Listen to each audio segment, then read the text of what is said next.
పొద్దున లేస్తే పేదల ప్రభుత్వం, పేదల సంక్షేమమే మాకు కావాలి, వారి కోసమే మా ప్రభుత్వం పనిచేస్తుంది అని చెప్పని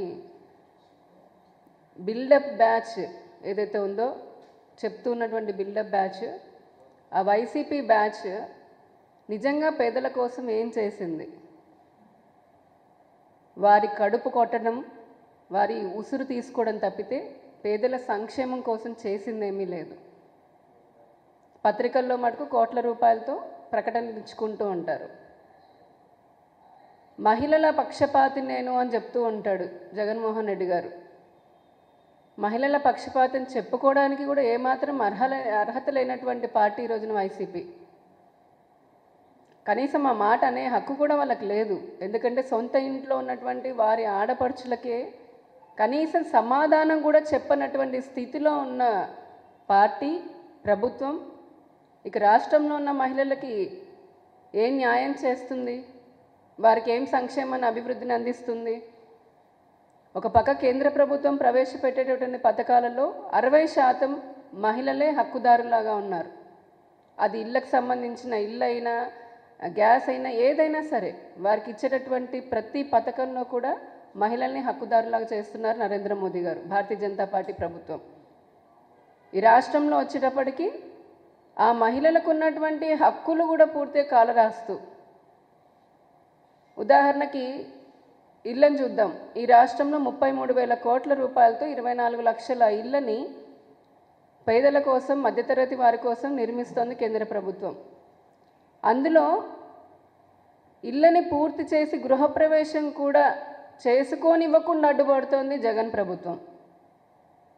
ఇంకా ఎలా చెప్తారు మేము మహిళా పక్షపాతి అని చెప్పని?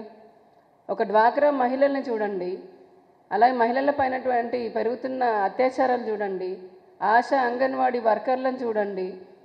ఏ రంగంలో ఉన్న మహిళల్ని తీసుకున్నా వారికి అన్యాయం చేయడమే వైసీపీ పార్టీ పరిపాటిగా పెట్టుకుంది.